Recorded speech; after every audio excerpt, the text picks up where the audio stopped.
아우지 강준이.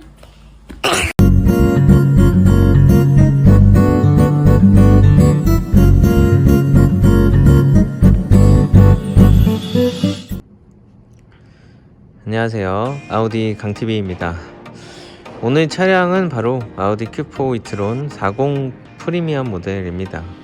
이전 영상들에서는 항상 컴포트 모델만 제가 실물을 보여드리면서 프리미엄 등급을 설명을 드리다 보니까 실제로 어떤 점이 다른지 정확하게 좀 보여드리기 위해서 오늘 프리미엄 등급을 가지고 촬영을 하게 됐습니다. 사실 제가 이 Q4 차량을 시운전을 해보면서 증강현실 내비게이션이라든지 새롭게 적용된 B모드, 즉 원패널 드라이빙이 가능한 주행 모드죠. B모드로 주행을 하면서 어떤 점이 달라졌는지 좀 얘기를 드리려다가 먼저 프리미엄 등급을 실물로 좀 자세하게 보여드리고 나서 하는 게 좋겠다 싶어서 이렇게 영상을 찍게 됐습니다. 자, 그러면 Q4 이트론에서 가장 큰 차이점을 보이고 있는 정면부터 하나하나 좀 짚어볼까요? 그릴 부분이죠. 싱글 프레임 부분은 사실 전기차이기 때문에 큰 변화는 없고요. S라인 패키지가 들어가기 때문에 하단 범퍼 쪽의 모양이 살짝 다르다고 보시면 될 것 같고요. 그리고 요 매트릭스 LED 라이트, 프리미엄 등급부터는 다이나믹 턴 시그널이 정면에서도 적용이 되고요. 보시는 것처럼 데일라이트의 형상이 총 4가지로 설정을 하실 수 있습니다. 컴포트 등급에서는 저번 영상에서 보셨듯이 A자형 데일라이트가 되어 있고요. 그리고 방향 지시등은 다이나믹 턴 시그널이 적용이 되지 않죠. 하지만 프리미엄 등급부터 적용이 되고요. 데일라이트의 모양이 4가지로 설정이 가능하다고 말씀드렸는데, 제가 안쪽 실내에 탔을 때 설정하는 방법과 그 모양을 자세하게 좀 짚어드리도록 할게요. 역시 차는 이 헤드라이트 하나로 이미지가 정말 많이 바뀌는 것 같아요. 프리미엄 등급과 컴포트 등급이 가장 차이가 많이 나는 부분이라고 보실 수 있겠죠. 자, 그러면 옆으로 오시면 먼저 휠, 역시 컴포트 등급은 19인치고요 프리미엄 등급은 보시는 것처럼 20인치 휠이 들어가 있습니다. 디자인도 조금 더 다이나믹하게 형성이 되어 있고요. 그리고 옆면에 S라인 배지가 부착이 되어 있습니다. 자, 그리고 뒷면 시동을 걸게 되면 이 테일램프의 중앙 부분까지 모든 선에서 불이 들어오게 됩니다. 컴포트 등급은 시동을 걸게 되더라도 양쪽 끝부분만 램프가 들어오는데, 프리미엄 등급은 이런 식의 차이가 있습니다. 그리고 다이나믹 턴 시그널, 이 후면 부분에도 역시 적용이 되고요. 컴포트 등급에서는 적용이 안 되었죠. 자, 그리고 이 하단 범퍼 쪽에 형상이 조금 다르게 보시면 될 것 같습니다. 그리고 Q4는 후진등이 오른쪽, 그러니까 조수석 후면등만 나오게 됩니다. 보시는 것처럼 이 후면 안개등은 양쪽으로 나오는 게 맞는데, 후진등은 조수석 쪽만 나오게 된다는 거 참고해 주시면 될 것 같습니다. 자, 트렁크 한번 볼게요.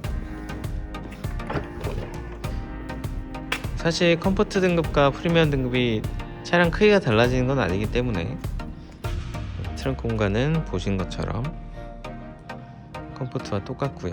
그리고 한 번 더 말씀드리면, 이 하단 커버를 열면 비상용 충전기가 있지만 요거를 빼놓고 안쪽에 한 단계 더 깊은 쪽으로 커버를 내리시면 이 정도는 공간을 더 활용할 수 있다는 거 참고하시면 될 것 같습니다. 전동 트렁크 적용되어 있고요. 자, 그리고 실내 한번 볼게요. 사실 Q4는 프리미엄 등급이라고 해서 이 트림이 달라지진 않아요. 가죽 등급도 똑같고 시트의 형태도 컴포트와 프리미엄은 동일합니다. 다만 스포츠 시트가 적용이 되는 건 스포츠백이라고 보시면 될 것 같고요. 자, 이런 식으로 그리고 컴포트 등급에서도 보시는 것처럼 앰비언트 라이트는 기본으로 적용이 됩니다. 하지만 한 번 더 설명드리면 지금처럼 실내가 블랙인 차량만 앰비언트 라이트 색상을 조절할 수 있고요. 그리고 베이지 시트나 브라운 시트는 이 앰비언트 라이트의 색상을 조절하실 수 없습니다. 그냥 흰색 LED 등으로만 생각을 하시면 될 것 같아요. 역시 굉장히 넓죠. 자, 그럼 앞으로 한번 넘어가 볼게요.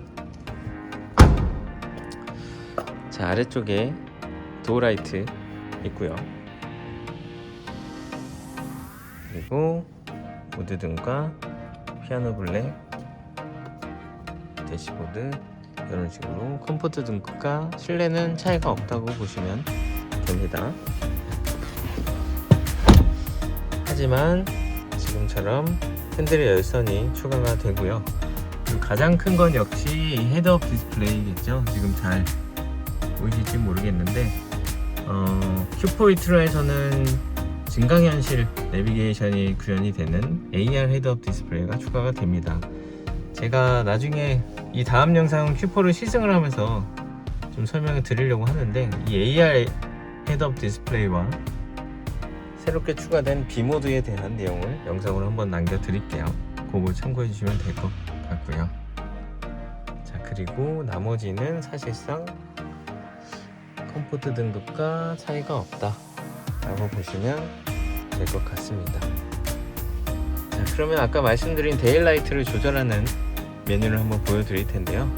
우선 차량이라는 메뉴에 들어가시면 조명 및 키야, 그리고 실외 등에 들어가면 디지털 라이트 시그니처의 종류를 설정하는 메뉴가 나옵니다. 밖에서 보셨던 데일라이트의 모양이 이 모양이었죠. 지금처럼 2번 모양이고요. 라이트 디자인 1번, 3번, 4번 이런 식으로 데일라이트의 모양이 바뀝니다.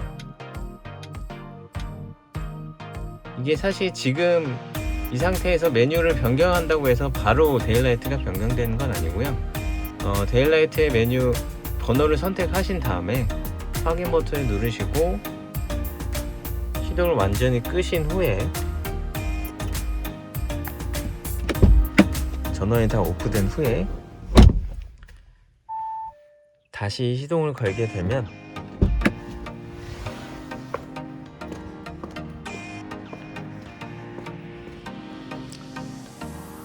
이런 식으로 데일라이트가 바뀌어 있습니다. 주행 중에 항상 데일라이트를 변경할 수는 없어요. 그게 조금 아쉽긴 한데, 사실 이 문제 때문에 우리나라에서 인증받는 게 시간이 조금 걸렸다고 합니다. 자, 그리고 다시 실내로 넘어왔습니다. 제가 한 가지 더 설명을 드리고 싶은 게 있어요. 바로 이 Q4 이트론의 충전 효율에 대한 내용인데요. 사실 Q4 이트론은 처음 출고 받으시게 되면 배터리 보호 기능이라는 게 설정이 되어 있을 겁니다. 지금 보시는 것처럼 차량이라는 메뉴에서 충전 및 효율이라는 메뉴에 들어가시면 이 충전 상태가 목표치가 80%까지 차 있을 거예요. 지금은 제가 아까 충전을 하다가 100%까지 충전을 하다가 잠깐 멈춰서 85%로 되어 있긴 하지만, 이게 항상 이 목표치라는 게 80%로 설정이 되어 있을 거예요. 이 전기차의 배터리는 80%까지 충전을 하시는 게 이 효율이 가장 좋습니다. 0%에서 80%까지 채우는데 급속 충전의 기준으로 걸리는 시간이 29분이라고 합니다. 하지만 80%에서 100%까지 채우는데도 29분이 걸려요. 그래서 충전 시간에 대한 효율도 그렇고 배터리를 사용하는 전체적인 효율성을 따져봤을 때도 항상 80%까지 채우는 게 가장 효율이 좋다고 해요. 그래서 지금 보시는 것처럼 충전이라는 메뉴에서 설정에 들어가시면 배터리 보호 기능이라는 게 있어요. 이 기능을 켜놓게 되면 80%에 항상 맞춰지게 되고, 자, 이렇게 보시면 80% 이상에서는 배터리가 더 빨리 노후화되므로 충전 레벨이 높은 상태로 장시간 차량을 주차하지 마십시오 라는 멘트가 떠 있는데, 그게 바로 그 뜻이라고 보시면 됩니다.